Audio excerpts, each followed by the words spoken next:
Sir, आज इम्तियाज जलील यांच्यावरती हल्ला झालेला आहे आणि काही त्यांच्याच पक्षातील नाराजांनी हल्ला केल्याचं समजते. मात्र त्यांनी आरोप केला की हल्लेखोरांना अतुल सावे आणि संजय शिरसाट यांचं जे आहे संरक्षण आहे.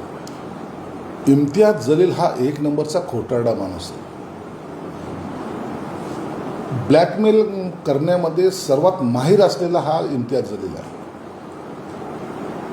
जे कार्यकर्त्यांनी हल्ला केला ना, त्यांनी यासाठी केलं की याच्यासाठी जीवाला जीव देणार ते कार्यकर्ते होते, परंतु पैसे घेऊन तिकीट विकले, त्या कार्यकर्त्याला देशी धडू लावलं आणि त्याचा संताप ते व्यक्त करत आहेत. म्हणून जशी करणी वैसी भरणी हे आज इम्तियाज जलीलला पाहायला मिळालेलं आहे. जो शेर आहे रे शेर आहे म्हणायचा ना, त्या शेर आयला आता पळावं लागतंय. आणि जनता मेरे साथ है असं म्हणणारा किंवा आवाज असा वाढून बोलणारा आज शेपूट घालून पळताना हे सगळं महाराष्ट्रातील जनता पाहते. म्हणून तू केलेले पाप हे तुला भोगावं लागणार आहे.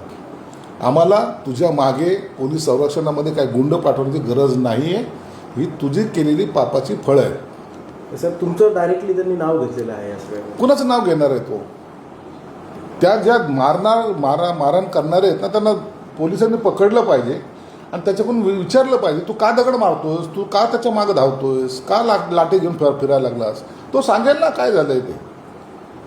परंतु त्याला इम्तियाजला ही जी मस्ती आहे ना की माझं कोणी काही वाकडं करणार नाही, ओएसी मेरे साथ है, आणि आता तो संध्याकाळी भडक भाषण करेल आणि जसं सगळं मुस्लिम समाज त्याच्याबरोबर आहे असं दाखवण्याचा जो प्रयत्न करेल ना, त्याला त्या कार्यकर्त्यांनी दिलेलं प्रत्युत्तर आहे.